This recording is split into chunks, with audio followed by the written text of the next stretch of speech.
Good evening, everyone. This is the regularly scheduled meeting of the South Haven City Council for Monday, May the 18th, 2020. I will call this meeting to order. We will begin with a roll call tonight. Jeff Arnold. Here. Chris Campbell. Here. Joe Reeser. Here. Steve Schlack. Here. George Sleeper. Here. Letitia Wilkins. Here. Scott Smith. Here. And that takes us to the approval of the agenda, and we're looking for the addition of an item 12B.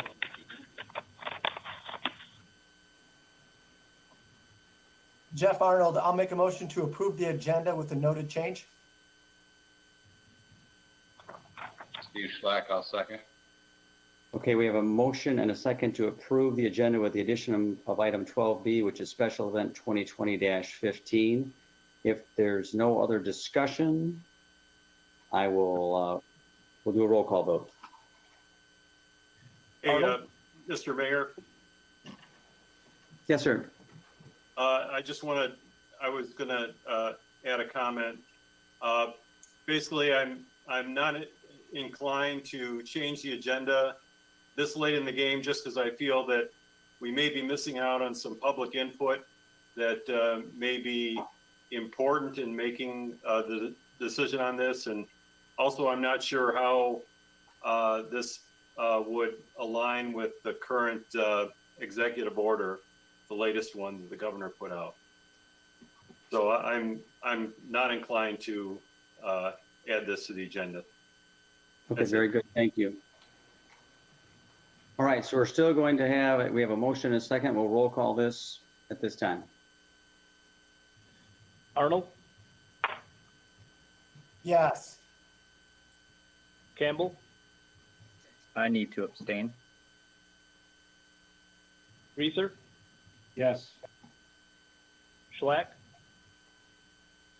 Yes. Sleeper. No. Wilkins. Yes. Smith. Yes. And we, at this time, we're going to deviate a little bit from our agenda. We have Ms. Gail Patterson, our county commissioner, on the phone to give us a brief update on what's happening at the county level at this time. So Gail, if you are on that line, you may take over.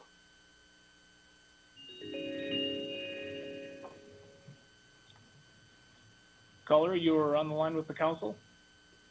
Okay. Hello, this is Gail Patterson-Gladney, Van Buren County Commissioner for District 1. And I just wanted to share some news from the county. The revolving loan fund, Michigan Economic Development Corporation approved Van Buren County Economic Development Corporation's request to provide $20,000 working capital loans to 20 small businesses in our county. The fund has a total of approximately $435,000.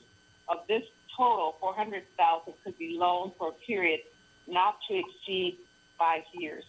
I have requested a list of the businesses so that I could see how the distribution around the county was on those loans. Also, May is Mental Health Month, and there is now a new COVID-19 hotline for Michiganders that is no cost.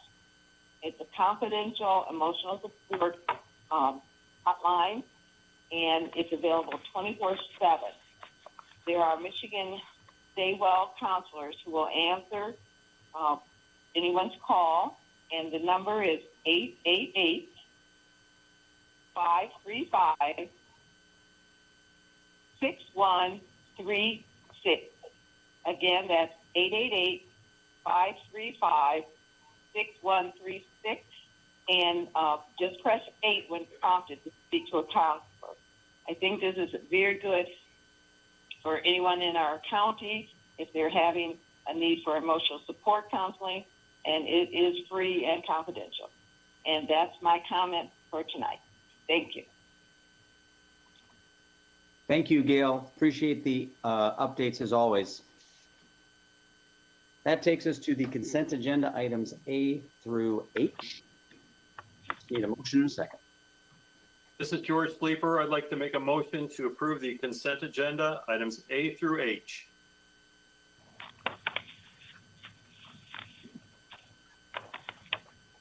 This is Chris Campbell. I'll second. Very good, thank you. We have a motion and a second. We will do a roll call. Campbell, Yes. Reeser, Yes. Schlack, Yes. Sleeper, Yes. Wilkins, Yes. Arnold, Yes. Smith, Yes. That takes us to old business. City Council, we asked to host a public hearing for the fiscal year 2020 and 2021 budget. So before we open the public meeting, just a note to the public, if you would like to call in to discuss our budget, the number is 637-0777. And as with all items, if you would like to discuss them, as we call them up, you're welcome to call in. You'll get in the queue and we will then pick up your phone call. So again, the first item is a public hearing for the fiscal year 2020-2021 budget. And the first motion is to open the public hearing.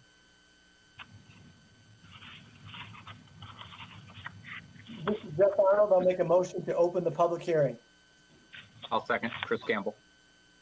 Okay, we have a motion and a second. So before we do this, Brian, just want to give everybody a quick update as to why we're doing a public hearing before the actual vote on the budget. Sure.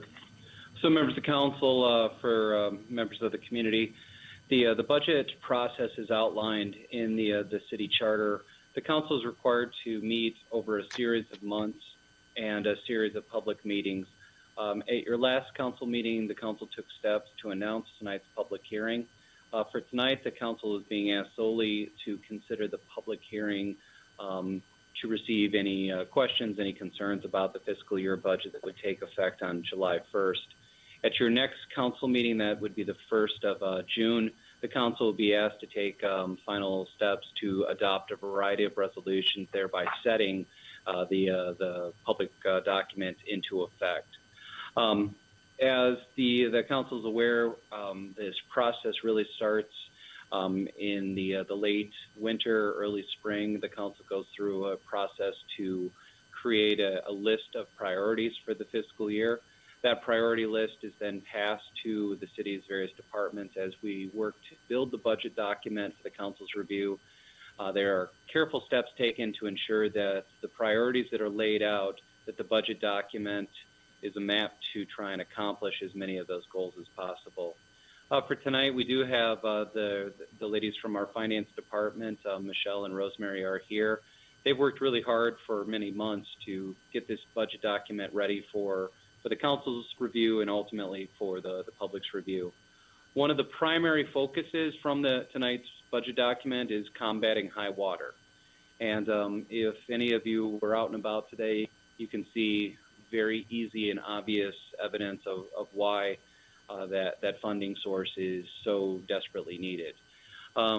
Another of the main priorities in this fiscal year budget is the accomplishment of the request for proposal process for the redevelopment of the Overton site. Staff has been actively working to get that document ready, and we'll be presenting that at your next meeting. Again, that would be June 1st. So with that said, Mr. Mayor, we've worked hard to get this document ready for the council's review. For tonight, it's simply allowing any questions to be asked. Very good, thank you. No other presentation of staff tonight, correct? Making sure I didn't miss something there, but. Nope, it's the very simple process of hosting the public hearing and allowing the council or the public to ask any questions. Sounds good. All right. Well, we've had some time for that phone to be open. Again, that's 637-0777. Do we have any public comment at this time? There are no public callers at this time. All right. Why Mr. don't we Mayor, go ahead, then I guess we'll move to close the public hearing. Mr. Mayor, if you could hold 1 second, the Yep. clerk needs to bring something to your attention. Just a procedural item. You want to take a roll call vote first on opening the hearing? Oh, I'm sorry, that's true. We did a motion in a second. Let's roll call that. Sorry, let's open it before we close it. Good idea. Okay. Reeser, Yes. Schlack, Yes. Sleeper, Yes. Wilkins, Yes. Arnold, Yes. Campbell, Yes. Smith, Yes. And Travis, yes, thank you again for saving me on that one. So at this time, we'll move to close the public hearing. We'll get a motion in a second. I'll make a motion to close the public hearing. This is Steve Schlack. This is George Patricia. Sleeper, I second. All right, we have a motion and a second to close the public hearing, and again, a roll call. Schlack, Yes. Sleeper, Yes. Wilkins, Yes. Arnold, Yes. Campbell, Yes. Reeser, Yes. Smith, Yes. That takes us to new business. The city council will be asked to consider approval of a special event, 2020-14, the Memorial Day reading of names to be held on May the 25th, 2020, from 12 p.m. until 3 p.m. at the South Sidewalk area outside of City Hall. And the setup for that event will take place on May the 24th, 2020.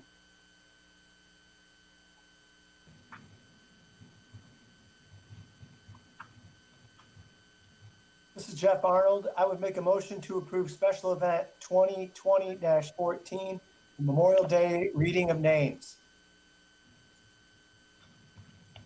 Chris Campbell, I'll second. Very good motion and a second. And again, public 6370777, if you'd like to make any comments about this. Brian, again, this is an annual event, a little different this year, kind of, sort of, but any other, anything else you want to share tonight? Yeah, so members of council, this is done by two local residents, Craig Massey and Paul Hogan. The gentlemen will set up.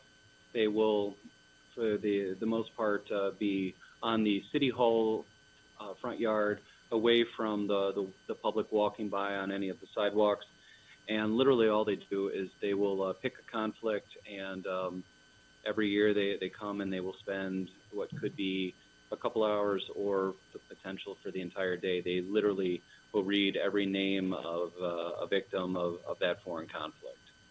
So it costs little to nothing for the city to allow them to do this. All they do is plug in and have a relatively small amplifier so that they can just go through and read the names. Very good, thank you. And thanks to these folks for doing that. So are there any public comments that we've had called in? There are no comments at this time. Very good. Any council comments?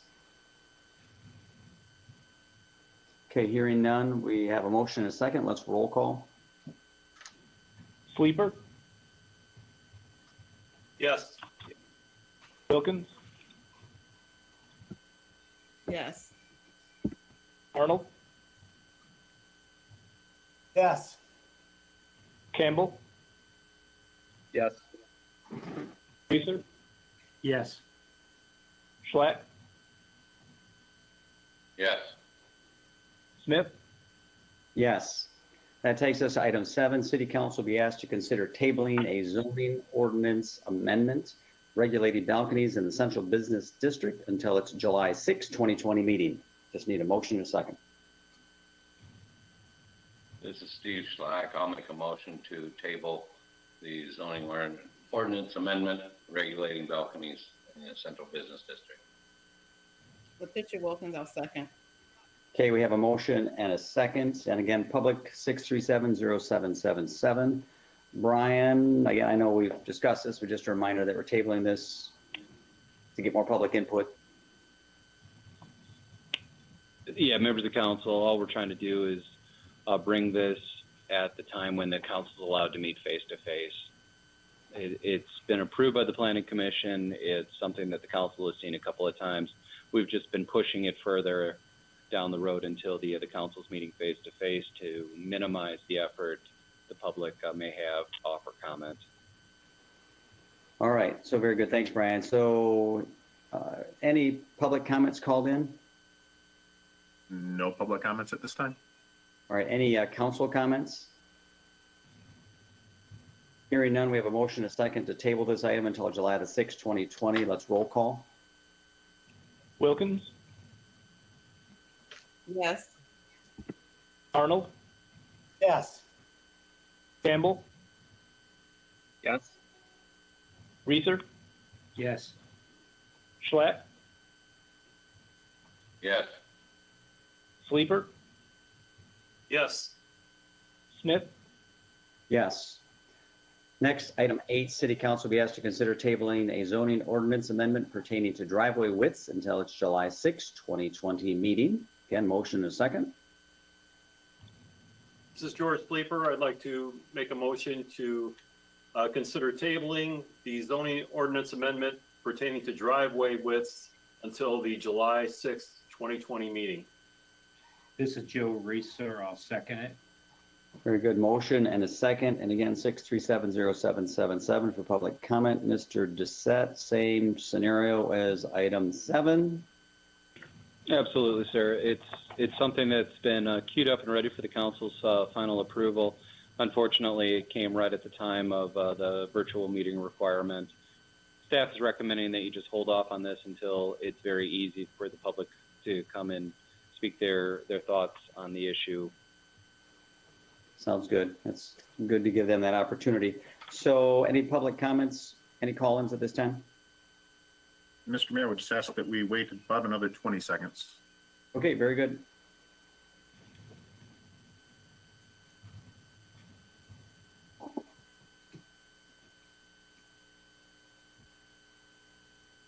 You should have like the Jeopardy music in the background as this is happening.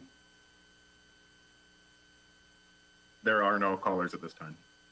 Perfect. All right, we have a motion and any council comments? All right, seeing none, we have a motion and a second, again, to table this item until July 6, 2020. Roll call, please. Arnold, Yes. Campbell, Yes. Reeser, Yes. Schlatt, Yes. Sleeper, Yes. Wilkins, Yes. Smith, Yes. Item 9, City Council we provided an update on the upcoming summer season and the impacts of COVID-19. We're joined this evening by leaders from the Office of Domestic Preparedness, Van Buren County Sheriff's Department, South Haven Van Buren County Convention and Visitors Bureau, and the South Haven Area Chamber of Commerce. So I will turn it over to these esteemed guests and let them know how we're preparing for the summer. And thank you all for joining us tonight.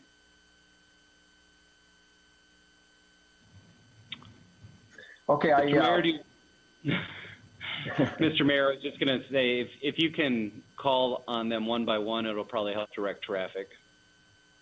All right, let's go. Or actually, Brian, why don't you call them up? How's that sound? Let's make it easier. You Okay. call them. All right, so we're going to say ladies first. Kathy, are you willing to start? Sure. That way they won't steal all my good stuff, you know. I appreciate a chance to meet with you this evening, albeit from afar. But, you know, we were really starting out we all were anticipating an incredible season. And I felt as though we were seeing some exciting growth in our community. And yeah, everyone was just in a real positive frame for a fantastic summer. And who'd have thought we'd be at this point? So from the very beginning, throughout this crisis, the Chamber has been open for business and helping in any way we possibly can. I want to just do a shout out. It's been really helpful to have the partnership of the City of South Haven. Brian, Kate, and his staff have been very helpful. Scott at the CVB. I really can't say enough about Lieutenant Kirk. My gosh, I swear sometimes he must be sitting on the governor's desk because his material's coming through faster than anyone else's. So thank you so much, Lieutenant Kirk. You're right on it, and we've appreciated your efforts. But these are valuable partnerships, and they've helped us all navigate through this thing as well as we can. If you don't already know, at the very onset of this crisis, the Chamber set up a business resources page that was dedicated to assisting all types of businesses and in providing helpful details on everything from loans, grant funding, how to navigate setting up a new website that allowed you to do online sales, which isn't easy, helping people get their websites freshened up, knowing the laws and the new rules and the new procedures that were required and necessary. Things were changing by the minute, and it was hard to keep up with. So we worked really hard to equip our many types of businesses with what they needed to know to get through this. We also opened up our services to both members and non-members. We knew that everyone needed help, not just members of the chamber. So we really expanded our services and made it available to everyone. And webinars have been a very helpful process throughout this whole crisis too. It allows people to be able to watch something to learn what is needed and what changes they need to make. And so we've been able to provide free webinars throughout this whole event. And this business resource page I'm talking about is just constantly updated all day, all evening with the latest. Sometimes this stuff is short notice. It might be a fund that'll be out of money in moments. And the sooner you know about these things, the greater your opportunities.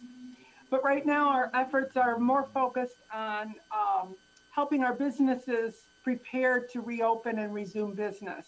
And it's got some complications hooked in with it. So we're working hard to learn what is required, what is necessary, and to help equip our businesses with that information so that they can prevent the spread of disease and assure safety for both their staff and their patrons. And while the Chamber had to cancel a few events, our Community Expo, our After Business Hours events each month, we had to postpone our famous annual dinner and Business Excellence Awards. We are moving forward. We want to begin putting the pieces back together. So our upcoming craft fairs are scheduled, and we are going to do all we can to move forward with those two events. One is August 8th and 9th during the Blueberry Festival. Whether or not they have the festival, we certainly hope they do in some form or another, but we will move forward on that. And the other during Labor Day weekend, September 5th and 6th. And we'll put all the procedures in place to assure a safe and healthy event is had.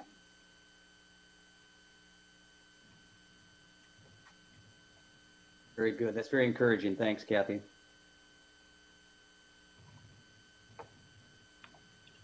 So, Mr. Mayor, can we now move to Mr. Reinert? Yep, go right ahead. I was just going to let you cue him up. Okay, sounds good.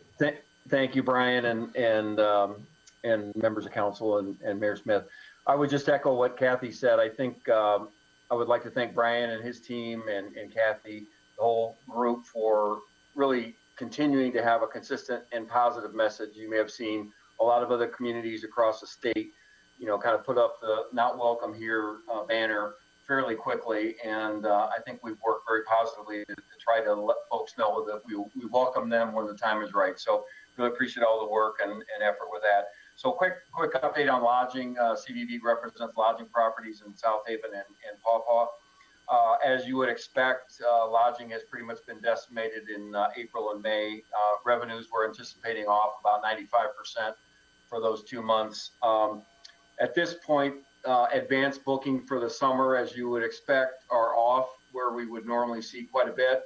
I think that reflects more of a wait and see kind of approach as opposed to people not coming or not planning to come. We've got some positive news from a sentiment standpoint. So kind of expected that folks are going to kind of see how things unfold here. The thing that we have that's different with maybe some other communities is that, you know, we have a chance to recover here in a fairly significant way if we can get a good portion of the summer season back. We have about 73% of our revenues from a lodging perspective come in the 4 months between June and September. And kind of by association, that really kind of reflects what most of our downtown merchants see, shops and attractions, those kinds of things. So if we're able to salvage a good portion of our summer, then we have a chance for all of our businesses to be able to weather this storm and get through it. There is reason for optimism. I've been on a lot of these sentiment webinars and so forth about travel, a lot of different surveys and so forth, and everything we're seeing really positions our area well from a travel perspective. You know, the vacationers are saying they want to drive versus fly, at least initially. They want to stay in Michigan. Visiting a beach or resort area is that's the number one kind of destination that folks are looking for. And a quaint downtown, you know, small town environment is what they're looking for. So, you know, 62% in a survey that was conducted last week, 62% of people said that Michiganders said that they would feel comfortable traveling within 90 days, 0 to 90 days. So that's a positive thing as well. As Kathy mentioned, she's done a great job with her team as far as posting, you know, resources and stuff. So we've shared those as well as best practices. You know, I think it's becoming clear that if folks, when they feel comfortable traveling, they're going to have to be assured that lodging properties and so forth are putting in practices and procedures to make sure they're going to be safe and their staffs are going to be safe. So a lot of good materials and resources have come out on that front. So we've been sharing those pretty broadly. And then finally, we have been working with Bob Kirk, city, county health officials, the Bronson healthcare system, and our front, Natalie, our first line responders, to talk about procedures and practices from a health standpoint when we come back. As a matter of fact, we have our next update call tomorrow morning. What we'll be talking about, you know, we want people to come back to our area, but we also want to protect our visitors, protect our guests. And so we want to do everything we can to make sure that we're prepared for that, because we know folks are going to come back and see us, which is a good thing. So that's really it. Happy to answer any questions, but really appreciate the close alignment and coordination with the city.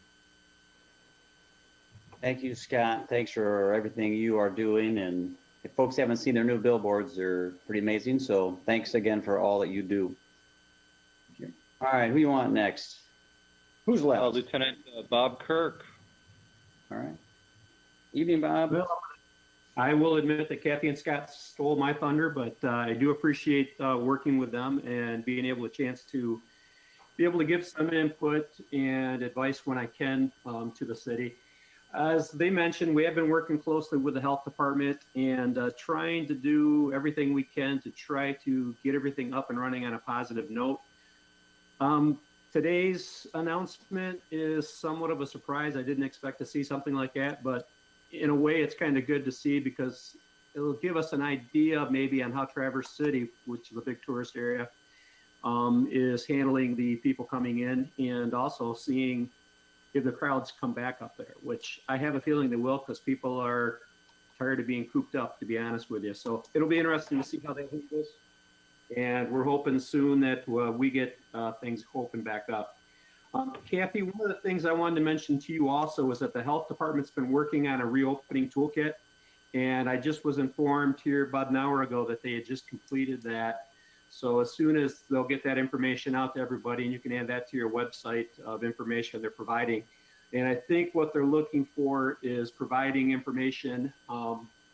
It's not only for a reopening toolkit, but keeping everybody appraised of what the numbers are looking like in the county.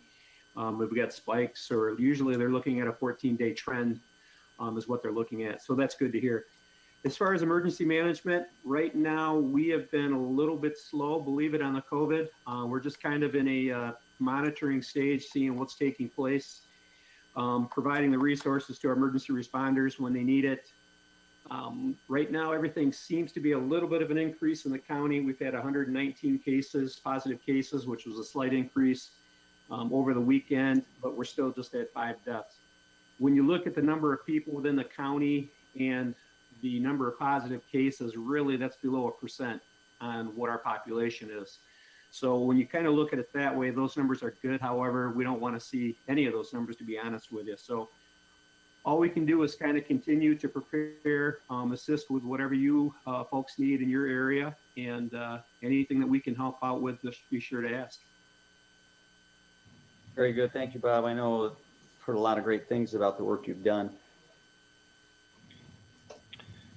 Mr. Mayor, we've had some of the council members have asked on an individual basis if the county is able to more accurately map the COVID-19 positive patients. That's something that Bob and his team have been working on. We'll be meeting with them again tomorrow via a virtual meeting. And then on behalf of the city's management team, I've been advocating for June, July, August, as our populations begin to spike. We've been trying to work with Bob, with Bronson, with the county health department to get mobile testing as an option in the South Haven area. Very good. Anything else? Or any other questions from the council? All looks quiet. All right. Brian, anything else before we move on, or anything else from our esteemed guests? No, sir. All right. Again, thanks for joining us, everyone. It's very appreciated. So next, that'll take us to item 10. City Council will be asked to consider the following actions regarding the emergency repairs of the Northside Municipal Marina. A is the approval of the grant application for emergency repairs. Just need a motion and a second. I think we missed one on the agenda. 110. Yep, that's what isn't that what I just read?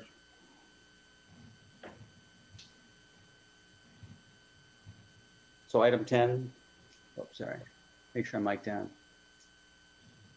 Am I looking at the same item 10 as everybody else? Yeah, Mr. Mayor, so there's an item 10, and then there is an A, a B, and a C. Correct. I just read A, which was the approval of the grant application for emergency repairs. That's an 11A for me. I'm sorry.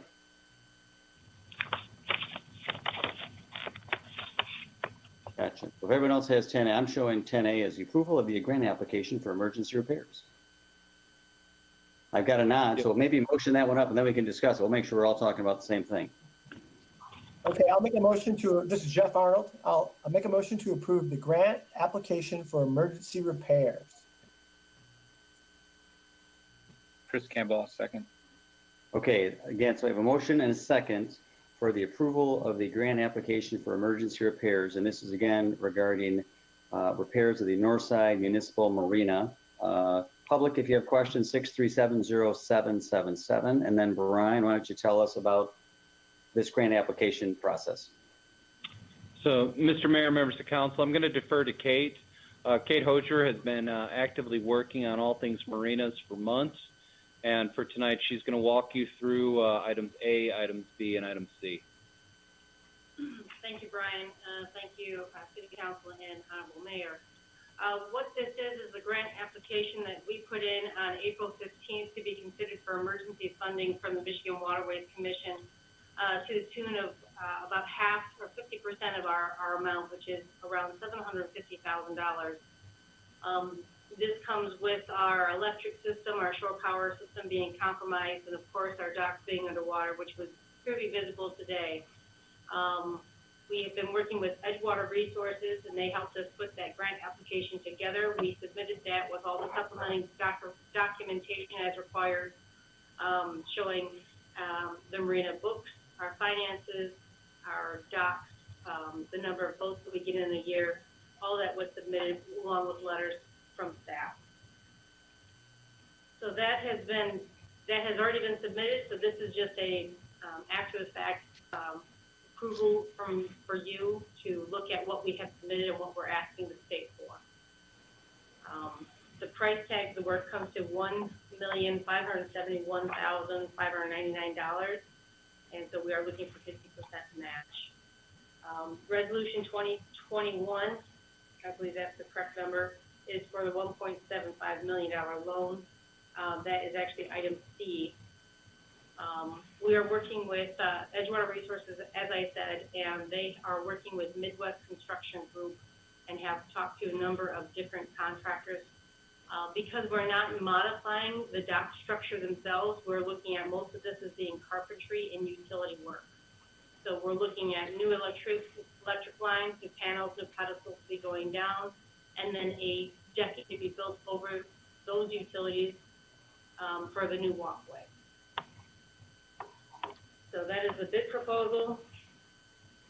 And then resolution 2021 is the resolution authorizing the execution and delivery of the installment purchase agreement. And what that is we are working with one group. It'll be a design build. That group, Edgewater Resources, will be our project manager, and they will be, looks like Greg's on the line, they will be able to effectuate the project and get that done as just one group. All right, we might come back to that one. Let's just take care of the grant right now. Thanks for that update, Kate. Do we have any public comments about the grant application portion? No public comment at this time. Any council comments about the grant application? No, we want you to go get money, so that's great. Go get it. So we have a motion and a second to approve the grant application. Let's roll call. Campbell, Yes. Reeser, Yes. Schlack, Yes.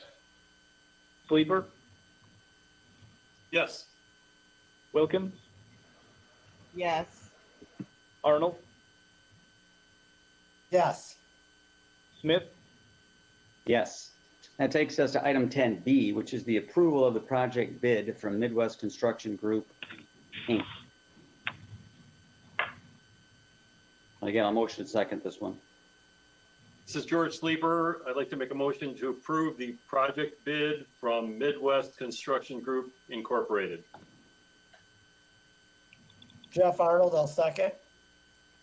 Very good. We have a motion and a second. Public 6370777 for comments. And then Brian but if you're going to fill us in on the bid process, or Greg, or whoever, or Kate again. Sure. So we have this bid package that was put together by Midwest Construction.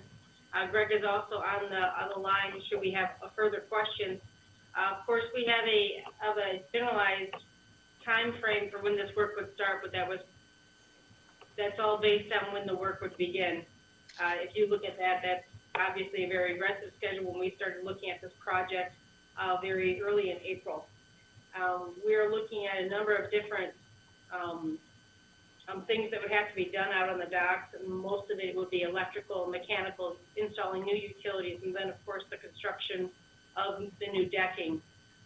One of the things that also has to be done is that, well, since we are raising the level of the walkways, all of the access points have to be revamped to be ADA accessible.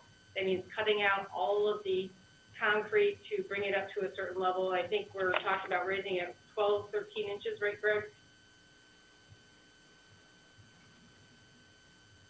His phone will work.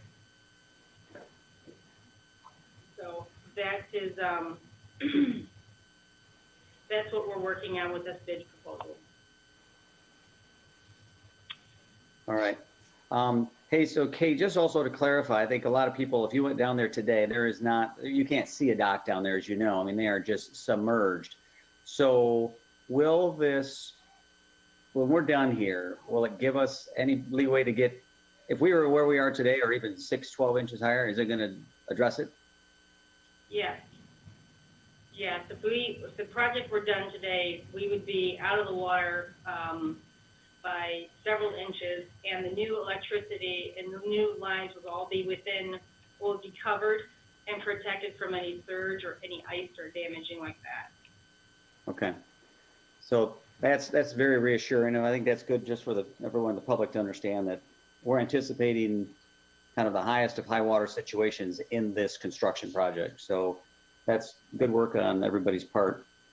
Are there, I guess, any public comments that came through on this one? No public comment at this time. Very good. Any council comments on this one?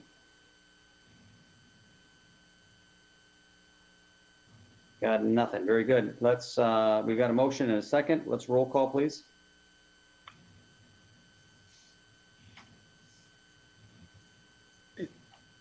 Mr. Mayor, this is going to be for item A? Is that correct? Item B. B? Okay. Item B. Reeser? Yes. Schlack? Yes. Sleeper? Yes. Wilkins? Yes. Arnold?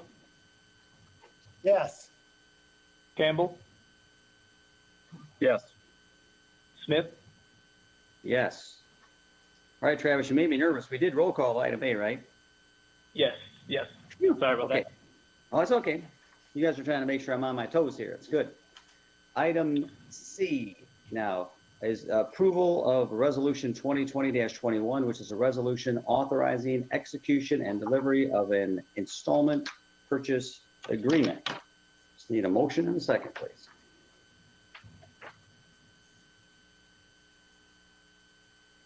This is George Sleeper. I'd like to make a motion to approve Resolution 2020-21, a resolution authorizing execution and delivery of an installment purchase agreement. Steve Schlack, I'll second it. All right, thank you both. We have a motion and a second. Well, again, public 6370777. If you'd like to make a comment here in a minute on this resolution. Ms. Kate Hosier. Sure, Mayor. So this is an installment purchase, which is a form of financing where the city enters into a contract for the purchase of property. In this case, the marina improvement, which will be acquired to a contract with Edgewater, where Edgewater will assign its rights in the contract to a bank that will then provide the funds to pay Edgewater the contract price. That's just a lot of words to just say that we're paying Edgewater a lot of money to get the marina fixed. And this will be a one-time purchase of a lump sum that we can then use this money to make the improvement. Now, of course, we are looking to get that 50% match from the state. If we do end up getting that money, we can use that $750,000 for the next round of not quite emergency repairs, but but important repairs that must be done to secure the safe walls on both ends. We shopped these prices around to local banks. We came up with one with Horizon. So we're looking at borrowing $1.75 million at an interest rate of 2.47 for a financing term of 15 years, which is the life of the improvement. Very good. All right, thank you, Kate. Any public comments on this one? Mr. Mayor, I'm just going to follow up on what Kate just told you. She and her team have done a really good job of trying their very best to encourage locals to get involved in this project. So this is the final step that the council will be asked tonight to get much needed repairs completed at the North Marina. The city's been operating the North Marina since the summer of 1969. Consistently, this is a good operation. Every year, a percentage of its total revenue is paid back to the city's general fund. Every year that it operates, the North Marina and all of the public marinas are providing a benefit to the citizens, not just the boaters. There's public restrooms, public spaces, and private money being spent at that marina operation that then goes right back into our general fund to help support the overall operation of the city. Kate and her team have gone out and requested bids from local banks. We ended up getting Edgewater at a very low rate spread over 15 years. And I would highly encourage the council to move forward This will allow us the necessary funding to get the work done and to return the North Marina into the crown jewel of your local marinas. Thank you, sir. Thank you, Brian. Appreciate it. And again, very well put there that these marinas do ultimately kick back and provide money into our general fund that help fund all the other necessary things that keep our community running. So again, were there any other council comments on this one? All right, hearing none, let's do a roll call, please.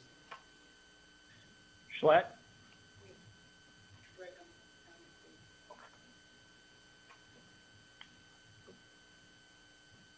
Schlack? Yes. Sleeper? Yes. Wilkins? Yes. Arnold? Yes. Campbell? Yes. Reeser? Yes. Smith? Yes. Thanks, everybody. And again, thanks, Kate, staff, for getting all that together on those marina projects. Thanks, Greg, for being on the line. Next, City Council will be asked to consider the following board and commission appointments. We have two, and if it would please the council, for the sake of time, we'll just do them individually. There's only two. Item A, Darrell Williams to the Housing Commission for a 5-year term.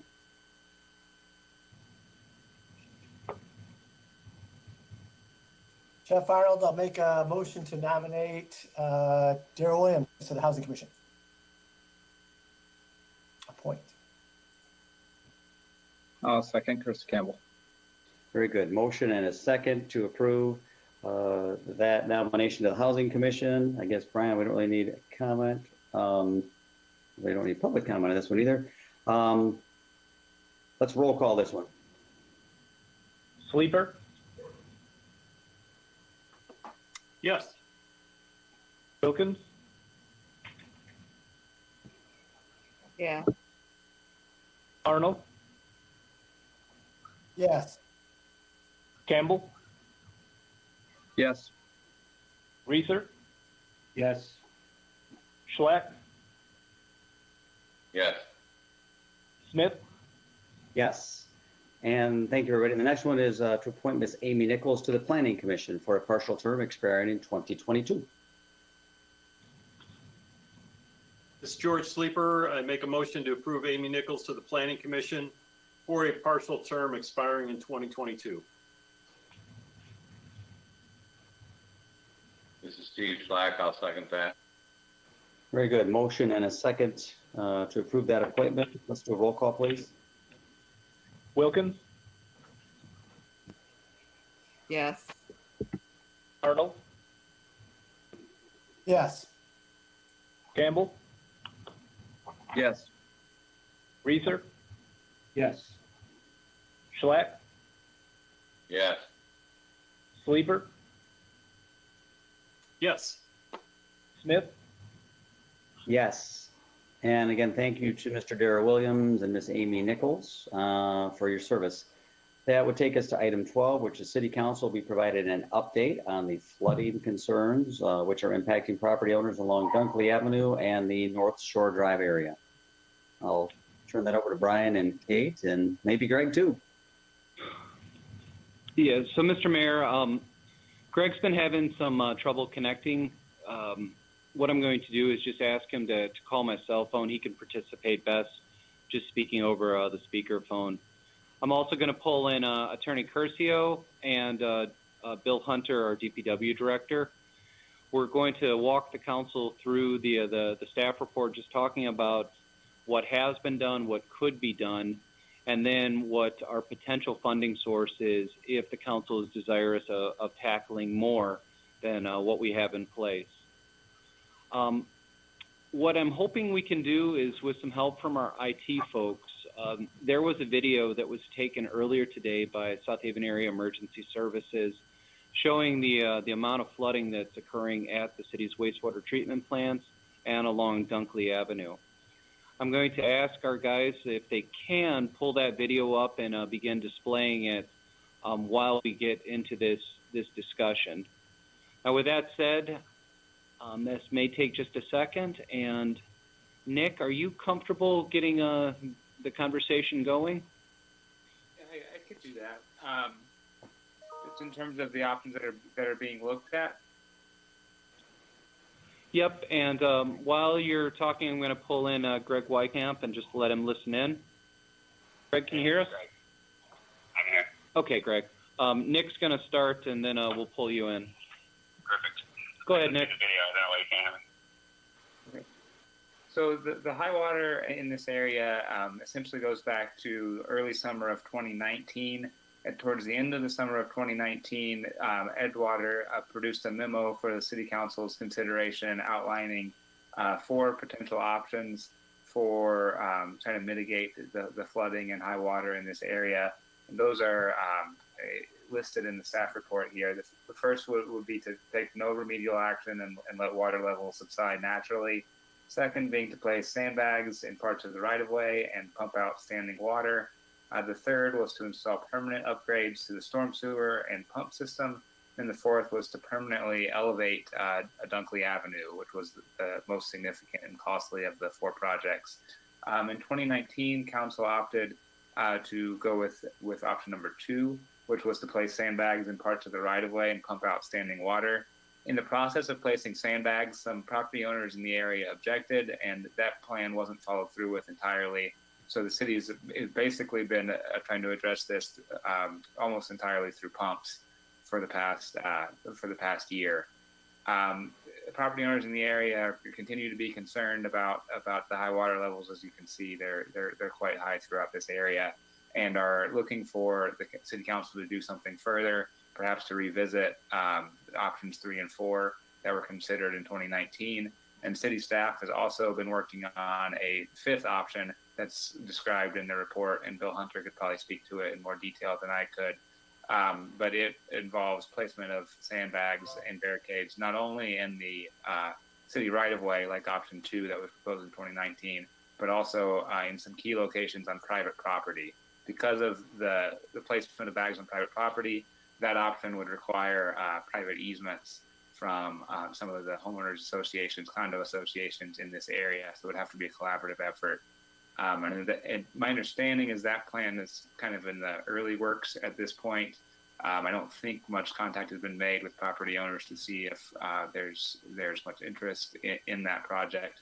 I also understand that DPW is working with engineers at Pine and Newhoff to get some more information about what option 4, the possibility of elevating the street, could potentially look like, both in terms of cost and in terms of potential effects on the distribution of water in the area, whether that could potentially exacerbate flooding on certain properties and those types of things.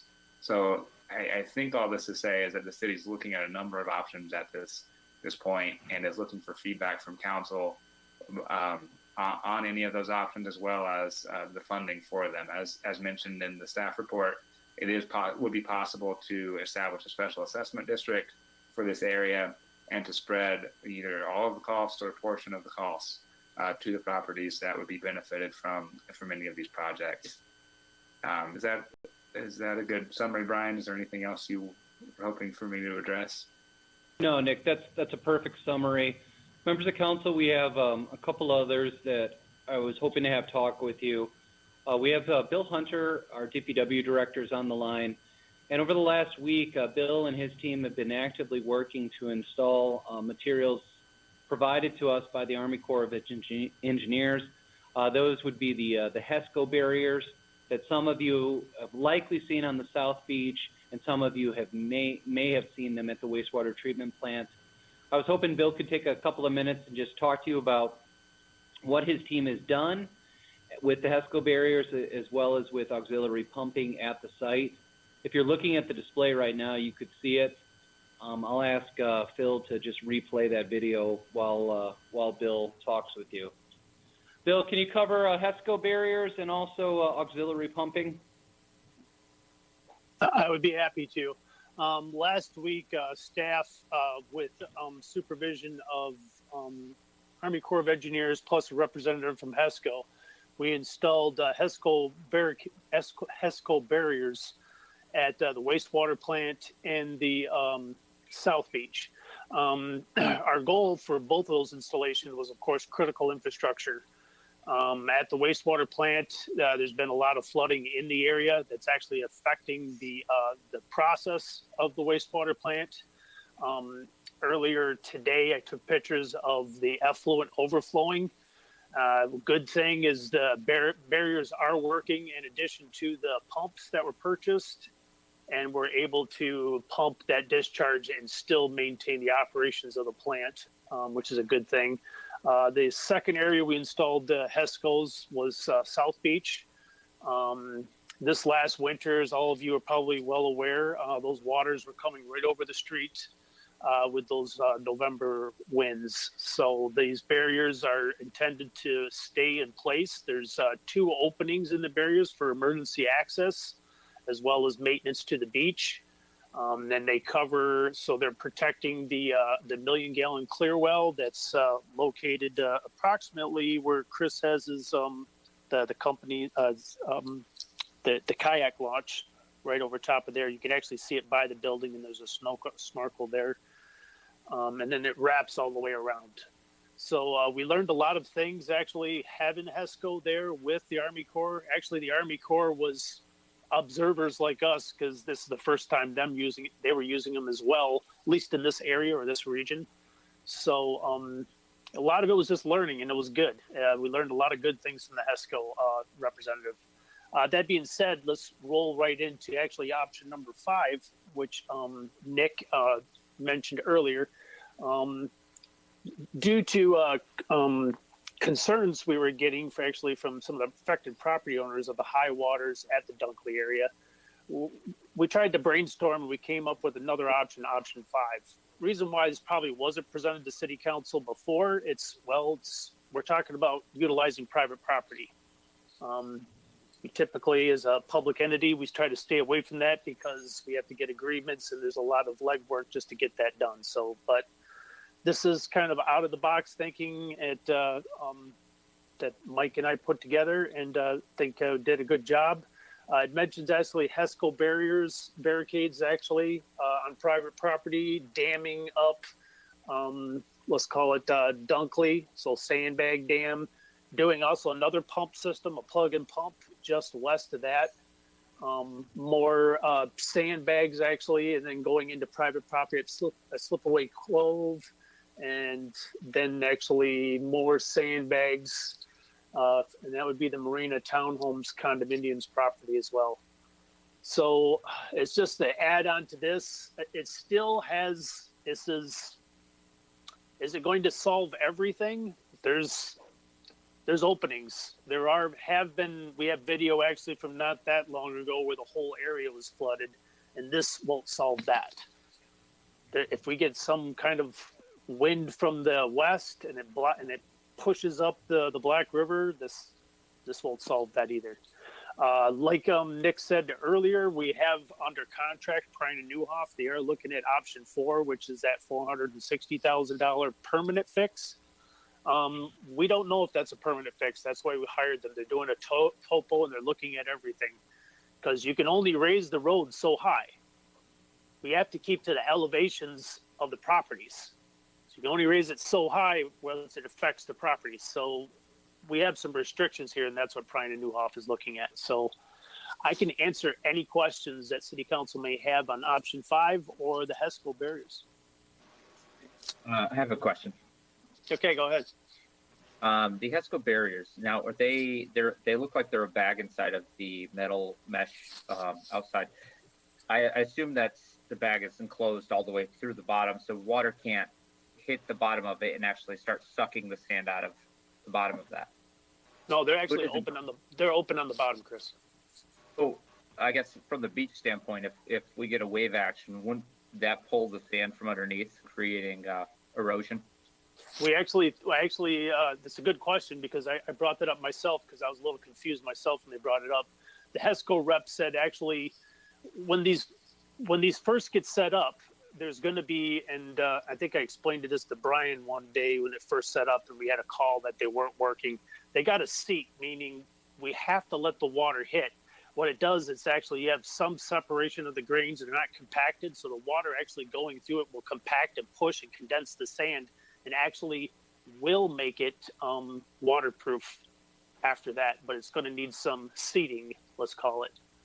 But it is a good question. I thought of that. Well, I was thinking actually how they were going to, how initially in my mind would be putting plastic down and putting them over top of it and then wrapping the plastic. And the HESCO guy was like, no, don't do that. So we actually bought 5 rolls of plastic to do that. And we still got 5 rolls of plastic. So go ahead, Chris. Sorry. With once that does compact, are we going to look at, and I'm using the beach as the beach for this instance, are we going to look at maybe helping cover that? Because I don't think we're going to get enough wind to actually cover those naturally until September. And it looks like it could be a hazard with kids trying to get on it, jumping off of it. Like cover them with plastic, or no, help sand become almost like a natural dune for a while. Oh, okay. We actually weren't intent. Go ahead. You weren't intent, I guess. That's what I heard. No, we weren't intending to do that. No, that was not the plan. We asked him. He just said, just let it go, and the wind will actually take care of it. The only problem with that is, with our summers, we don't see usually. We'll see wind this year just because the water's high, but we won't see enough until September. Mm-hmm. So you're thinking of piling it over top of it? Or? I'm wondering if we might want to help the wind start once it's been soaked after a week or two of it getting water going to that to start the mound of sand coming to help it start forming a dune. Just so we don't have kids. Kids love to mess with things. I've got a couple. Well, we'll keep an eye on it. We'll keep monitoring it, and we'll see what happens. How about that? We'll do that, and if it looks like we need to put some sand on it, then we will. Mr. Mayor? Oh, sorry. We also have Greg Wykamp on from earlier. Greg is with Edgewater Resources. The plan that we partially implemented in 2019, Greg's team worked on. I just wanted to give the council a chance to speak with Greg if there was any questions or if anything Greg would like to add. Greg, is there anything you'd like to add about water levels?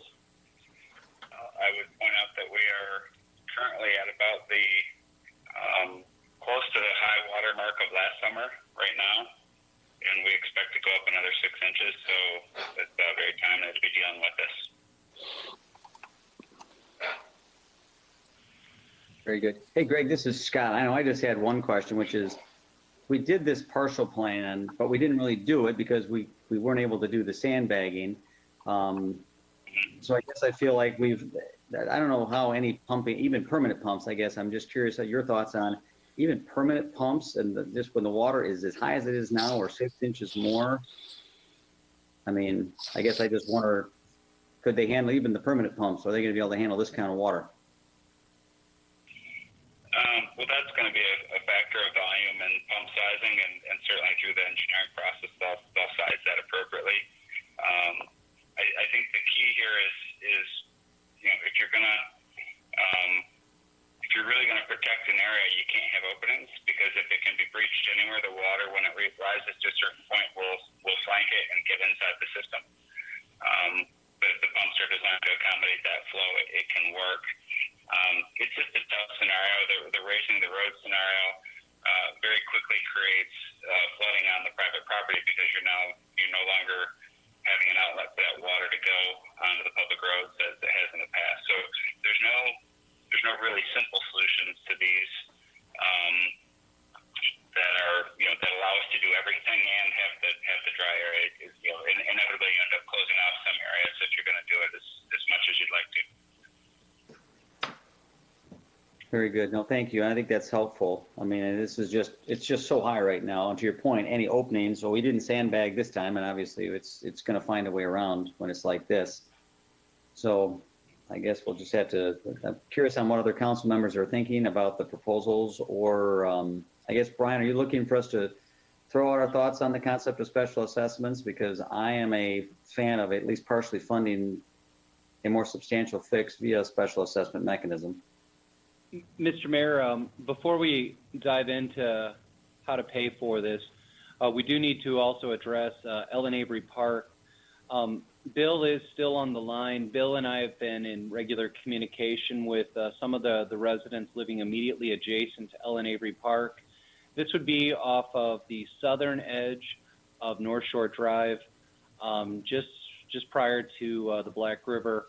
There are several residents that have regular water intrusion into their yards and even into their homes. I was hoping just to get the council up to speed on what's happening there, and then also the residents' proposal for potentially alleviating some of that water intrusion. Bill, can you attempt to summarize? Yes, I can. Early this year, City Council did approve actually the purchase of a Tiger Dam system. And that was in February of this year. Well, then COVID came around, and we weren't able to install it. We're still actually waiting for the representative to come and actually instruct us on how to install it. That's actually part of the purchase price. A couple of weeks back, the property owners approached the city about doing a different type of fix, which would be an extension of the steel sheeting along the marina side, which would be raising it, I think, approximately about 2.5 feet. They approached Compton's to give them a price on it, and Compton's came the price of $45,092. The property owners then approached the city to see if the city would be interested in going 50-50 with the cost with us. So that would put actually, for example, the city would contribute $22,546. The property owners would contribute, of course, the equal amount on the other side. That's something for City Council to consider. We do still have the Tiger Dam system, so that was $30,000. I don't know if we can return it. I've actually reached out to the representative and I haven't heard back. So this is similar to what we're discussing right here, and it's probably why it's a good reason to segue this in, because you have one property owners that are asking for the city to do more, and they're saying we're going to pay for our other, and then the other neighbors are saying, well, let's just come up with other options. So they're similar, and I think this is for, I guess, an open discussion for City Council to consider. As City Council have any questions on the steel sheeting at the end of North Shore Drive? Mr. Mayor, this is Jeff Arnold talking, and this question's for anybody, just because I only rejoined the council in January. Last year, you had a plan in place that involved some sandbagging, but that plan was not followed through. At least the sandbagging portion, and my question was simply, why was that part abandoned or not followed? Mr. Mayor, do you want me to take the lead on that? Yep, go ahead. Thanks, Brian. Okay, so the sandbagging plan that was laid out in the 2019 report called for sandbags, essentially walls, to be placed onto private property. Without sandbags running the full perimeter and building that barrier, it would have not worked. We did get some pushback from private property owners who were uncomfortable with giving us essentially an open-ended easement for the placement of either sandbags or HESCO-style barriers. As a result, the city staff ran with the modified plan where we've placed pumping equipment and barricades into place. The pumping equipment on a normal day works. The street was able to be open a variety of days at the end of last summer. As the water level continues to rise in the river, the pumping equipment is unable to keep up with this. The video that we were playing earlier in this discussion just shows how much water is in the street, how much water is in the river, and it's just inundated the entire area near the wastewater treatment plant. Very good. Jeff, does that answer your question? Sure does. So it was the private property created some issues. Got it. Got it. You got it. Hey, Bill, my question on the steel sheeting, between you, Greg, staff, do we feel like this is going to address the issues on North Shore Drive? Or at least, obviously, it will help, but we think that's a pretty good solution at this point? Well, it was listed, and actually Edgewater's original report was extending that sheeting up. That was one of the options, a more expensive option, but that was presented. Does it fix everything? There's a small little seating wall there that we're going to have to block off with some sandbags and actually put some signs up to not allow any pedestrian traffic around that area. It'll help the waves, actually, when you have high winds and those waves are rolling up, it'll help with that, but you're still going to have the river level equalizing with the storm system and then raising up through there.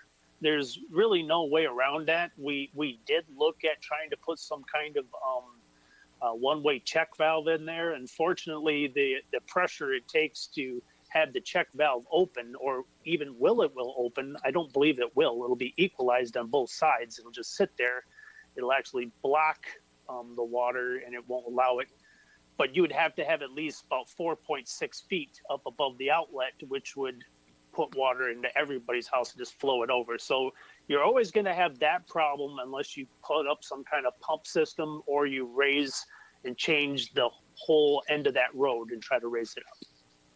Okay, very good. So the first thing you were saying is that would the walk access to there be, I mean, temporarily at least closed off? Is that, as we're seeing that picture? Yes, if you actually see right down, you'd have to put where it says at the very bottom, place the HESCO barriers across the sidewalk. That's where we block it off. And we'd have to go west of that and just warn pedestrians that the walk is closed ahead so they can turn around. Okay, so that'd be the most important public change right there. So, okay. Mm-hmm. That's helpful. I guess any other council comments, thoughts? Yeah, this is George Sleeper. Bill, so if I understand it right, you're going to basically prevent like wave action from doing any sort of flooding, but there's a storm drain, I think indicated by a green circle there that has a direct path to the river, and as the river rises, water is just going to come up that storm drain and still flood that area of the parking lot equal to the river level. Correct, George. You're absolutely correct. That you're not going to get around that. So you're right. You're absolutely right. It's going to only prevent the waves rolling over. You're still going to have that equalization that's still going to come up through there. Now, I noticed there's also on that sidewalk there's a lot of damaged concrete caused by the wave action. Does this address that at all, or is that just something separate that'll have to be taken care of? That'll be something separate that would have to be taken care of. I would probably, I would just recommend actually just filling it full of gravel for now, making it so where it's safe and let it go. You're going to make it to where those waves aren't going to roll through, but you're still going to have a lot of water through there. We can try to repair it, but it would take a little bit of effort. All right, thank you. So, Mr. Mayor, we do have a plan in place for the LN Avery Park area. We can, at a minimum, proceed with the placement of the Tiger Dam system. The council does have a proposal from the residents where they're willing to fund a portion of the steel sheet wall plan. It is something that the residents are calling for the council to consider at the earliest opportunity. We do have Mr. Ron Weiser is calling in and is hoping to speak with the council as you continue through this discussion. Mr. Weiser is one of the residents along North Shore that is impacted. Prior to engaging in that discussion, the council is asked to try and give us some direction as to what your goals are at both North Shore Drive as well as at Dunkley. And if you look back to the staff report, no formal action is being requested of the council at this time. But if the council can express interest or willingness to go down the special assessment district path, that would certainly help guide what staff is doing as we move forward over the coming weeks. Sounds good. Do you want Mr. Weiser to speak now, Brian? Mr. Mayor, if you're comfortable with that, yeah, we can pull him into the discussion. Absolutely. Let's hear what he has to say, and then we can continue the discussion after that. Okay, I'll just ask staff to bring him forward.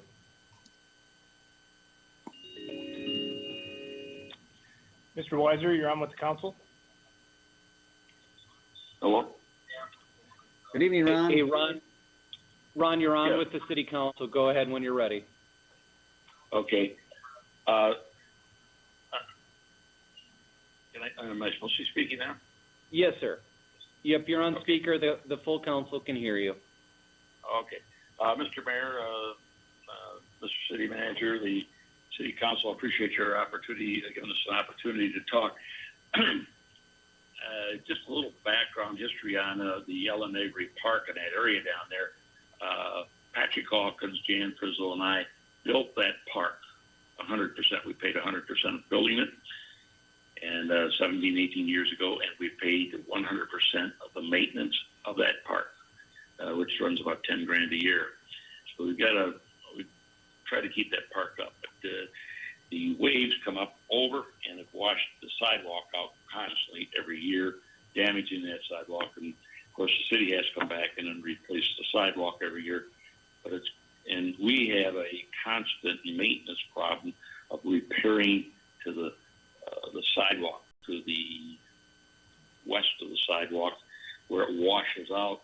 We have to put back the decorative bricks that are alongside of the sidewalk, and the gardens that are in there have been washed out every year. So it's caused a lot of damage to the park. And we think it's probably the nicest park the city has as far as aesthetics go. It also, because it washes the sidewalk off and breaks it up, it creates an obvious trip hazard. And now there's some major holes there that somebody could fall in. Plus, I have seen people knocked over when the waves come up over the wall. I mean, it's quite violent at times. So you got a couple of major liability issues there. And of course, when that water comes up over the wall, it floods into the park, and that's what, of course, is washing out the sidewalk and the park there. So we've been spending a lot of money every year repairing it. You folks have been spending a lot of money repairing it. And I think that our offer is to build that wall along there that'll be, I think, 2.5, 3 feet higher than the current wall. That'll knock those waves down. And the waves seem to be doing the damage. The water comes up to the storm drains and does some flooding. It's the violent waves that come over there and come crashing over and washing in that takes out the land around the sidewalks and takes it out. So I think that would be a major improvement. And of course, there's an electrical pole there. It gets washed out too. It has to be straightened out and repaired every year. So Patrick and Jan and I are willing to split the cost of that wall, which is around 45, maybe a couple of bucks more, $1,000 to get done. But I think it would be a major help to save your sidewalk as well as the park, which we think is pretty darn nice, and it's getting to be a huge maintenance nightmare for us going out there and repairing it all the time and hiring people to go in there and straighten it up. And I think that this would be maybe the first good attack at stopping the violent waves coming over. The violent waves, I think, is what's causing the sidewalk to wash out. The flood in the range raising, that it'll still be flooding. We know there's going to be some flooding, but I think we got some ideas for that too. But the main thing is not to get that wall built. We can start knocking those waves down. And I thank you for your attention. Anybody got any questions? I'm more than willing to address them.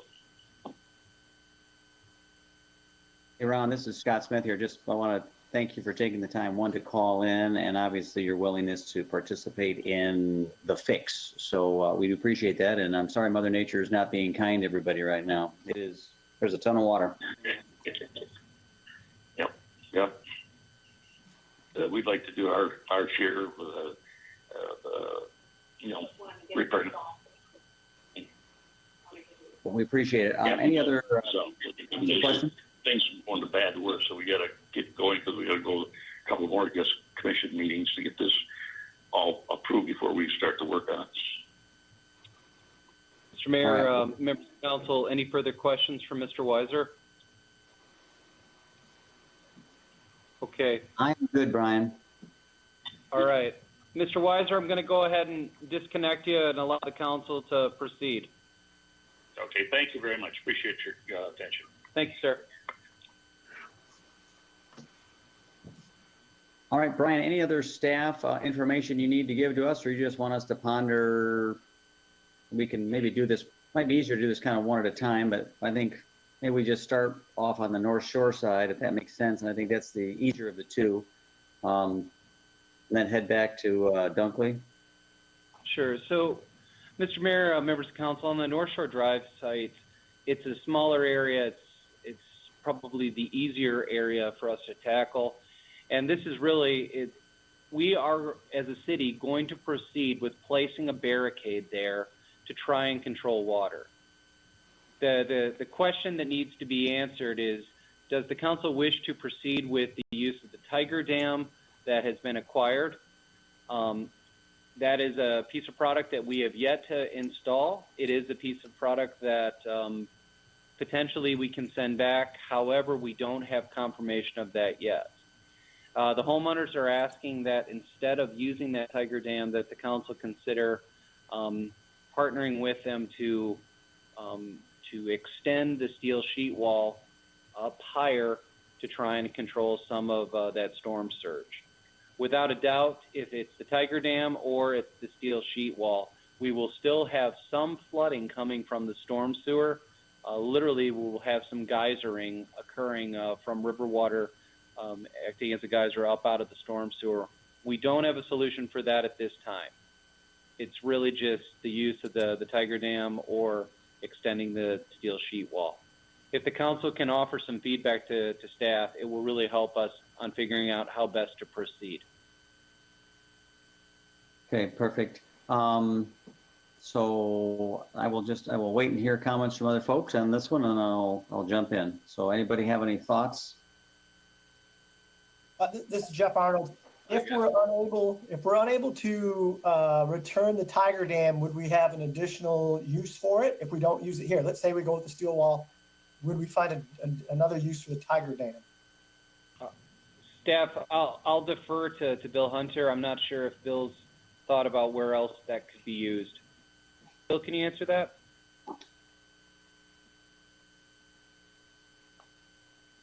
I do have an idea where to use it at, but it kind of depends on if we go with option 5. Instead of using the HESCOs, I would just put that Tiger Dam along there on that option 5 for Dunkley. That's what I was thinking, but it also kind of depends on where we go with that. So, and my thought was just we don't want to waste the money. If we bought it and we can't return it, we'd like to find a use for it. So yeah. That's kind of my wonder. Yeah. Good point.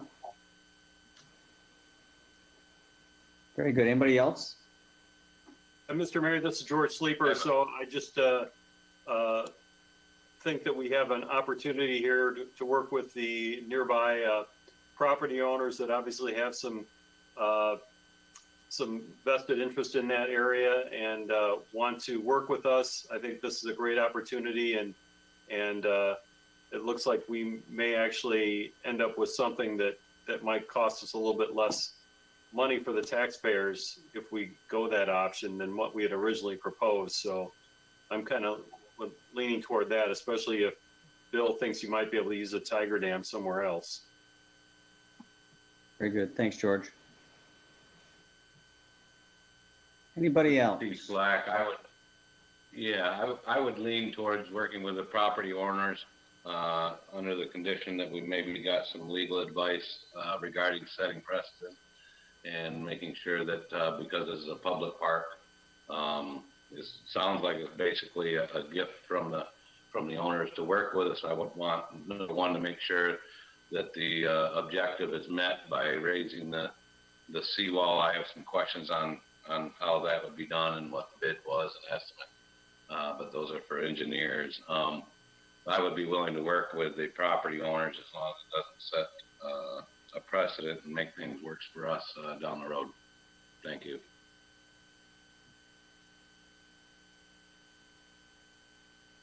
All right, very good. Anybody else? Mr. Mayor, this is Joe Reeser. I would encourage the city to push real hard to return that Tiger Dam. I think Bill said that the rep hasn't come out to show us how to install it, which is part of the purchase price. So if they haven't lived up to their side of the obligation, then we should have every right to return it and get our money back, and then work with the residents and make a better improvement. But I see no reason why we shouldn't be able to return a product where we haven't gotten the full use of the product. I would tend to agree. All right. Anybody else? I guess I would say real quick that my personal opinion would have been to put the Tiger Dam on the beach, which is only 2 feet tall versus 3 or 4 foot tall HESCO, but that's already been done. Because we could have actually made some beach money on the rental spots, or not the rental spots. It's been a long day. Parking spots. All right, very good. Anybody else? So I guess on this one, I will just chime in. I would be in agreement with what's been said in regards to the steel wall. I think that makes sense. I think we have a chance to work with the neighbors in the area, and it seems to be a more permanent type fix. I don't know if it makes sense to do a combination of the two, but I would agree if we could return those HESCO dams, we would do so. And otherwise, if not, I'm still in favor of moving ahead and just finding an alternate use for them in another location. So I think we've heard enough to maybe put that item on a future agenda, which let's roll on to then let's just kind of talk about Dunkley for a minute here. I guess I'll kick this one off. I again feel like there are times in our city's history where we've had to create special assessment districts because of unique situations that happened. And if you go back to the beginning of our water and sewer and road plans, St. Joe, we created special assessment districts to help fund, that infrastructure. And this is not that different. This is again an infrastructure challenge we've got to address. And the property owners have said they'd like something more permanent. So I think for me, it's just, I think we're going to have to dive a little bit deeper into what those more permanent options are. I know the option 5 is relatively new, so we might get a little more time to study that and maybe get Bill's thoughts on, that, and maybe just Brian, your thought on how much direction you need at this time as far as, do you want one option or you want to narrow it down to a few options, and is it, assessment, non-assessment? Mr. Mayor, if we can just have the council weigh in on whether or not they'd be supportive of the use of the special assessment tool, that's the critical direction that I'm looking for. Without a doubt, we're going to be doing something different down there. It really just comes down to, is this a temporary repair or is it a long-term repair? Okay. So why don't we just kind of go across and hear people's thoughts? Again, I would be in favor. Why don't we just, Joe, Reeser, what are your thoughts? Permanent repair. And a special assessment district to cost share the project. Would you be in favor of that? Yes. Okay. Jeff Arnold? Yeah, I mirror what you were saying, Mr. Mayor. I think we need to explore the special assessment and a permanent solution, or a more permanent solution. Okay, very good. Chris? Mixed feelings about it with the special assessment. Yes, I'm a little both ways. So. All right, very good. Thank you. George? Yeah, I'm in favor of special assessment, especially if it's going to be going with a permanent option. I would rather not see the entire city have to pay for this one improvement area. I think that this is what a special assessment is used for. All right, very good. And then Steve? My initial feelings are that if you start mitigating water from one area, it's just going to go to another area, and how it's going to affect nearby property owners. Kind of like playing in the old mud puddle when you were a child. You dam up one side and you push the water to the other. So it's got to go somewhere. I think we're fighting Mother Nature to a lot of the extent. I would float the idea of a special assessment, if anything, and see if it becomes that big of an issue. I know that area is in the floodplain, I believe. What zone of the floodplain, I'm not sure. But I'm sure that everyone down there understands that they're in the floodplain. There's the condominiums that are affected. There's a home right on the river right next to the condominiums that are affected. The old bait shop across the street's affected. You know, half of my parking lot where my boats are sitting, I can't get to them because it's too soft and flooded. So it affects a lot of areas down in the area, different properties and such. And I just fear that if you build up one side, you're going to push the water somewhere else. And I don't know if it's good money chasing bad to fight Mother Nature. I'm not sure. I'll leave that up to the engineers. But if we did anything, I would favor getting some of the property owners' opinions on a special assessment. See where they're at. I'm sure, you know, they would want to give some input on that as well. That's all I have for now. Very good. Very well stated. And I would agree with your sentiments on moving the water. I know, as I've heard of proposals to raise the street, that was one of my very first, thoughts was, well, we're just going to create a gully. So thank you for your input, Ms. Letitia.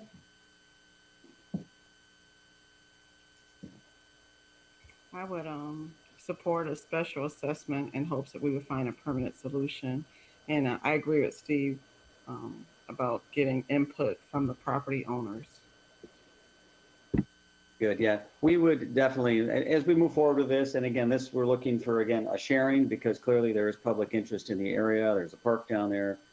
There's a road to maintain, but I think this is really about bringing all the people to the table that are looking for a more permanent solution, so we can all kind of come together on some solutions. So, Brian, do you have enough guidance to get you going? I do, Mr. Mayor. I think we missed one council member, though. Who did I miss? I think Jeff was missed. Nope. Okay. I got him. Okay. You guys are okay. determined to test me tonight. All right. So, Mr. Mayor, we've got clear direction on both North Shore and Dunkley. I will work with our team to continue progressing on both of those projects, and we'll bring back regular updates to the council on how to get these things implemented. Very good. Thank you. Look forward to seeing those on a future agenda. That takes us, again, this is the added item 12B, which is council will consider the approval of special event 2020-15, which is the Memorial Day weekend sidewalk sales.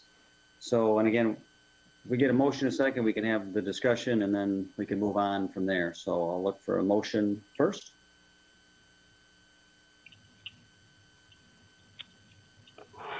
This is Jeff Arnold. I'll make a motion to approve special event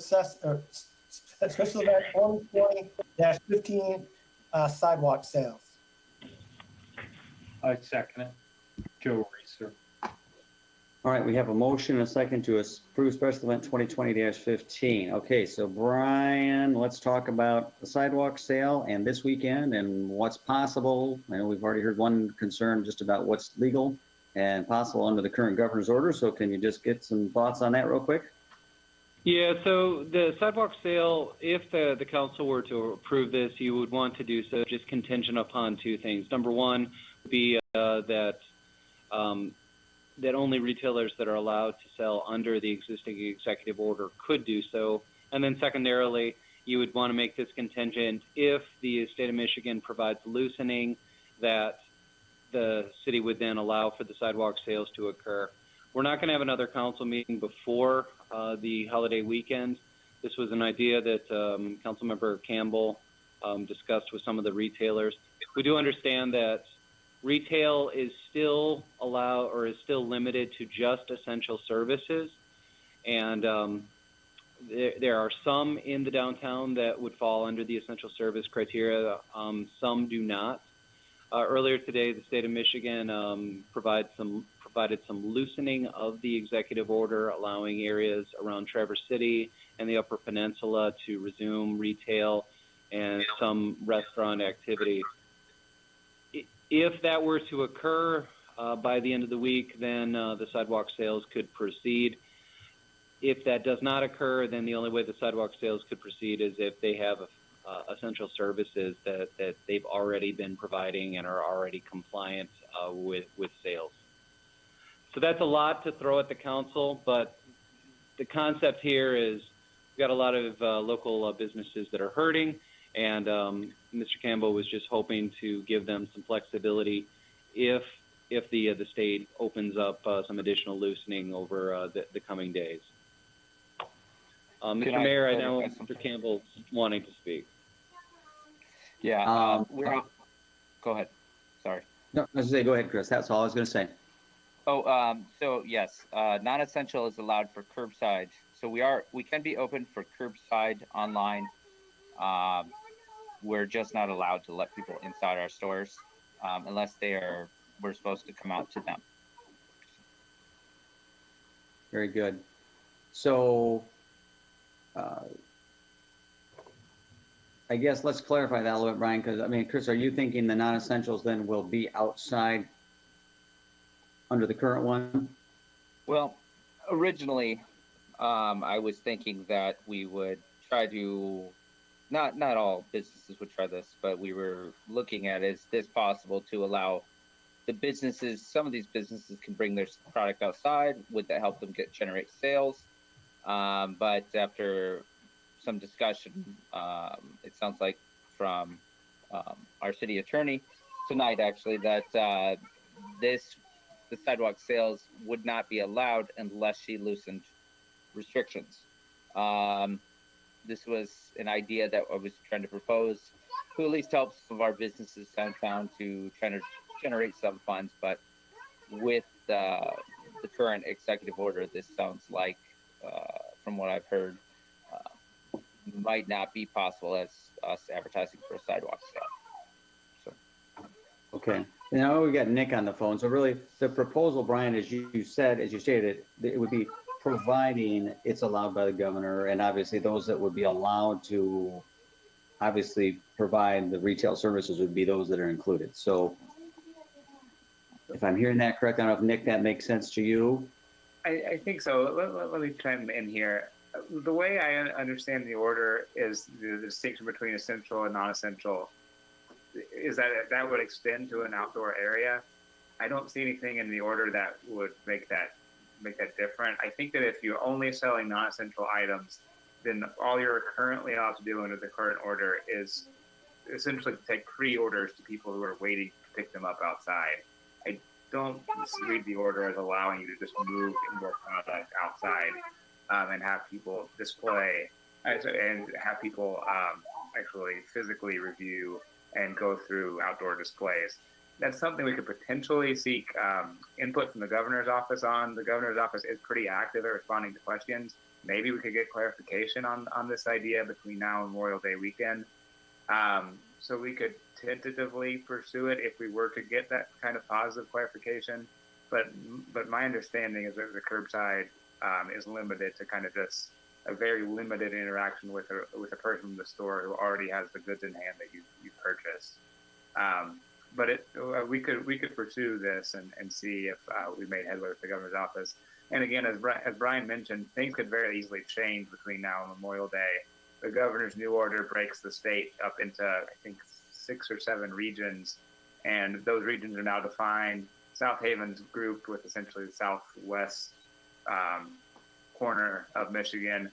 It's like Berrien County, Allegan County. It's several counties, none of which have particularly high COVID concentrations. So it's feasible, I think, that you could be in one of the next waves of reopening, like the UP and the northern part of the Lower Peninsula was today. We just don't know at this point. The city is notably not grouped in with Kent County, which has fairly high COVID concentrations. That's in a different region, which I imagine will come later for reopening than South Haven does. But again, this is all kind of speculation at this point. We have no idea whether it will be reopened in any way before Memorial Day weekend. Very good. All right. So as it stands right now, just so I make sure we're all clear as we're talking about this, we're only talking about this provided there's a loosening and provided it's, the retailers that are obviously allowed to operate. So that's all we're talking about. On that note, any council discussion? I mean, because clearly, I'm game to, the minute the governor says open, we're open. I mean, we're opening Center Street this week, so I'm game to, allow whatever's possible once the governor says yes. So one thing that you could do, if it's not, and I'm not certain that this isn't always allowed, the city council could allow sidewalk sales for any business that's legally permitted to have indoor sales. So if you have stores in your downtown that are doing essential sales, then you could allow those to come outside in hopes of that would help generate their business. But the city can't override the governor's order with respect to businesses that only sell non-essential items. Does that make sense? Yeah, definitely. I guess you could allow this concept, and then with your action, we wouldn't necessarily know which businesses would be able to take advantage of it tonight. We could wait and see how things shake out between now and Memorial Day. But knowing that any business that the governor's order allows to operate outside will be able to operate outside from the city's perspective during Memorial Day weekend. All right. Very good. I guess Brian, you're hearing any thoughts as you're hearing this, or Chris? Steve Schluck is trying to ask you a question. Oh, sorry, Steve. Not a problem. A couple questions and thoughts. Number one, there seems to be quite the governor, and I just was able to glance through her order after work today, so I apologize. So maybe more for Mr. Curcio and then one for the mayor. The order gave local mayors the option to go stricter than what they offered, what she offered in those zones today, meaning the governor. I was wondering what your thoughts are on our mayor and his powers in this whole ordeal, whether he has the power in South Haven to say, let's open up, or we're going to follow the orders as he's mentioned.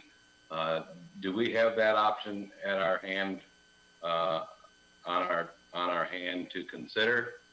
That's my question for him, and then after you, I have a question for the mayor. So, no, assuming that the governor's orders are valid, and again, there are current legal challenges, including a fairly major one brought by the state legislature, arguing that the governor's orders are now invalid because we've exceeded the 28 days that's listed in one of the statutes. That court case is playing out very quickly. I think there'll be a decision very quickly. Obviously, if the court rules that they're invalid, then things will change immediately. But unless and until that happens, the law enforcement community is encouraging compliance with the order. Attorney General's taken the position that they're in effect. The Association of County Prosecuting Attorneys has also said law enforcement needs to be, at this point, assuming that the orders are valid until the court rules otherwise. So, taking that assumption, the orders themselves do not provide mayors the ability to override and provide stricter restrictions or less strict restrictions, except for the provision you just mentioned today that allows the mayors just in that specific region, which is again the UP and the Traverse City area, gives the mayors the authority to impose stricter authority. My guess is that model will be probably replicated as this loosening spread statewide. So if South Haven's region were to be mentioned in the next order for loosening, my guess is we'll have a similar provision allowing mayors to impose stricter regulations. But I don't think it goes the other way. I think that at least the governor's office and the attorney general's office would take the position that a city does not have the authority to ignore the executive order. And that's again, assuming that a court ultimately upholds those orders. If the court does not uphold those orders, then they just become void. And, no one would have to comply with them anymore. And I think there will be rulings in those cases within the next 2 weeks or so, or maybe less. I hope was that sufficient to answer that question? Yeah, I think it answered it kind of without answering it maybe, but yeah. There's a whole lot of assumptions in there, so, and I don't mean that in a bad way. There's a whole lot of assumptions, and that's what I have a issue with our government at this point in time. When you're running a business, you can't run it on assumptions. You need clear and concise answers, some leeway, and some at least some direction, instead of making us guess. But that's an argument for another day. So, Mr. Mayor, the way I take it, then we're following the governor's orders as if they're valid, as the attorney just mentioned. Yeah, I mean, as far as this proposal you're talking about? About all the governor's orders, we're following them as if they're valid at this point? Yeah, I mean, I think we've been pretty clear as a group, and I've said this to any number of people. I said, one, if I could trump the governor's orders, I need a pay raise. But two, I mean, if we do more, we do less, I think we just confuse what is already a very confusing situation for the public. None of us want it. We all want it over with all day long. So I think right now the best course of action is get through this, open things back up, and get back to business. Let's not confuse anybody by trying to do something different, and we can't legally do something different. So I am going to say we stay the course. We continue to be open, welcoming. We tell people I want everyone back in town tomorrow. As soon as we can open up, we're open up. I think we've been very consistent with that message. Actually, just today, there was a listserv with the Michigan Association of Mayors combined with the Michigan Municipal League. And the question was posed, are you going to follow the governor's orders? And it was very good. They said yes or no. Kind of like, we don't want a political discussion. Are you following the governor's order? It was 100%. We are following the governor's orders. It was, I mean, we had from Alpena, Muskegon, Detroit communities, very consistently, everyone said, we are following the governor's orders. So if that helps, I think we made the course. One additional thing I can add, there have been a handful of county prosecutors in the state who have just come out and flatly said that they are not enforcing the governor's orders while the court case is pending. I think there's approximately 5 counties. Van Buren and Allegan County are not 2 of those counties. Prosecutors there have not made that kind of statement. So anyone who violates the governor's orders is theoretically subject to prosecution at the county level. So that kind of, I think, forces the issue a little bit as well. Some county prosecutors have taken a contrary position, but yours have not at this point. Okay. So getting back to them. Oh, sorry, go ahead. I would just say lastly, thank you to Chris Campbell for trying to bring this to the forefront and try to think outside the box and try to help other local businesses as well. So for now, I guess that's all I have. Thank you very much. All right. Thanks, Steve. And yeah, I guess I would agree. And my thought would be, I mean, let's just back to the issue at hand, which is we have a motion and a second to approve the sidewalk sales, contingent upon, as Brian has mentioned, providing the local businesses are allowed to do it under the governor's orders and the retailers, obviously, that could legally operate. So any more discussion, or do we feel like we're ready for a vote? So, yeah, I wanted to make another comment. So I, like Steve, also tried to look through the latest executive order. I think it's up to number 92 in the short period of time between I got off work and when I had to do this meeting. But it seems to me the message is still there that people should try to stay home unless they have a need to leave home. And I think what this does, it kind of sends a conflicting message that, yeah, but we want you to come to sidewalk sales in downtown South Haven. And I also applaud Chris Campbell for trying to help the local businesses. I really am heartbroken at the loss that our local businesses are going through right now.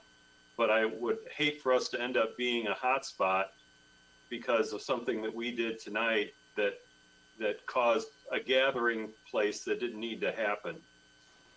And that's my thought on that. Very good, thank you. Any other thoughts? I guess, and again,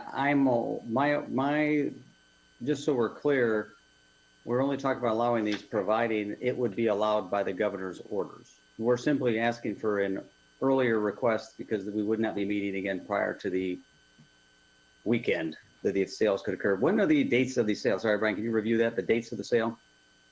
Yeah, the 22nd, 23rd, 24th.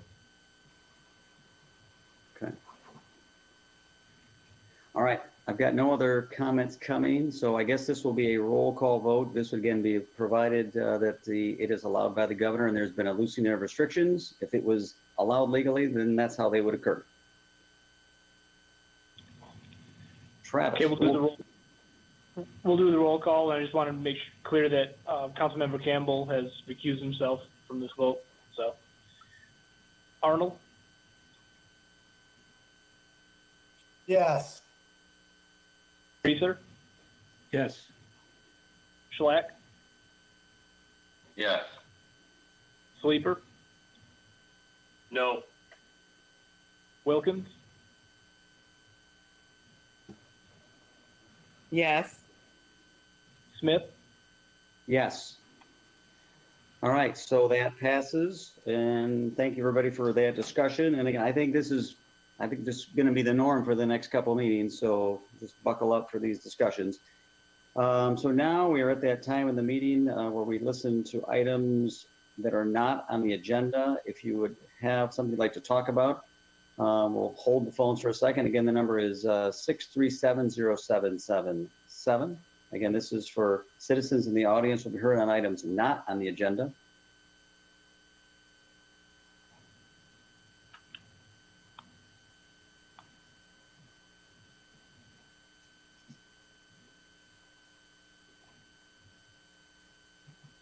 And Brian, I'll let you guys be the timekeepers and tell me once the minute's up. If we've had no calls, just go ahead and tell me, and we'll move on to your comments.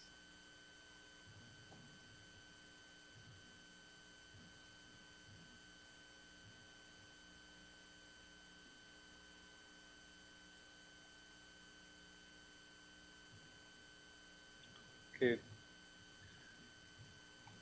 It's been just about a minute. I'll get to talking, and if we have anyone call in, I'll let you know. Mr. Mayor, I had no further comments for tonight.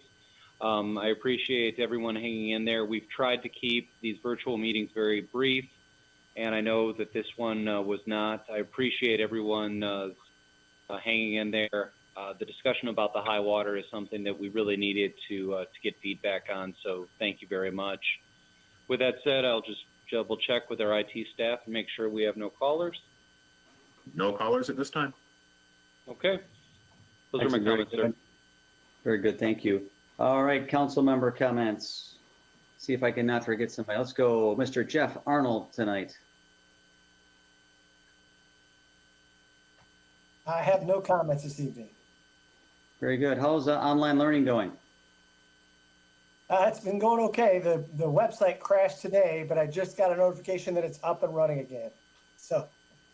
Very good. Well, good work. That's got to be incredibly challenging. So thank you for educating. On that note, I'll go to our other educator, Ms. Wilkins. How's online teaching going?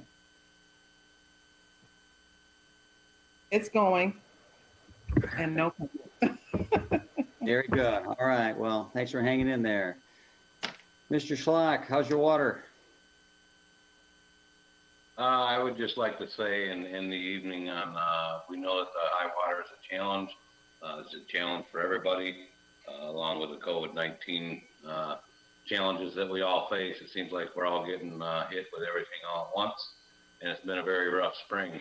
I guess we can all just try and look forward to summer and warm summer air, and hopefully get back to normal as soon as possible. So my thoughts and prayers are with everybody suffering at this time. Thanks. Well stated. Thank you, George.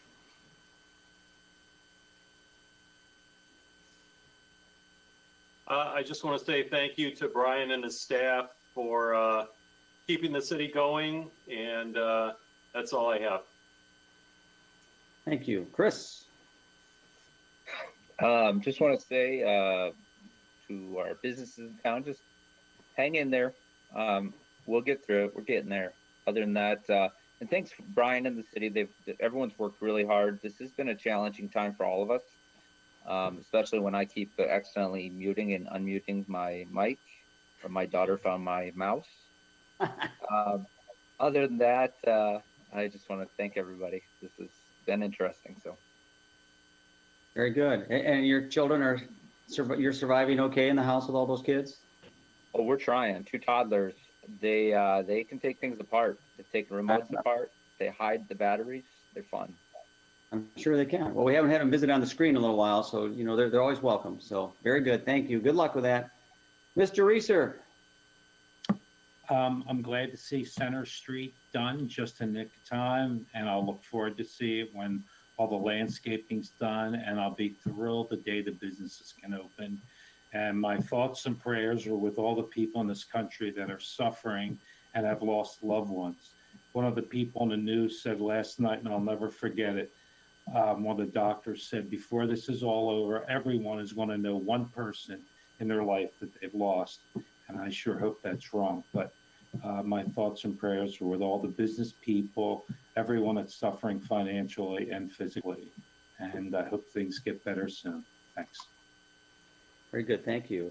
Which is a segue. You mentioned Center Street. Just as a reminder, this Friday we will be opening up Center Street, and we'll have a little bit of a ceremony at 9 o'clock, opening that street back up. So I look forward to that. Again, thanks to our city staff for guiding us through that process. We are looking forward to opening our streets back up and getting business back to normal as best we can. Just as a reminder, theoretically, school should still be in session right now. I know we have 2 teachers who are acutely aware of that, but for the rest of us that have been stranded at home, our seniors would be wrapping up this week. I have one of those at home who is missing a lot of stuff. So we'll be thinking of them. I apologize if you heard some noise in the background. Like, tonight is the awards banquet for the band. So there was some hooting and hollering going on. So if everyone heard that, I apologize.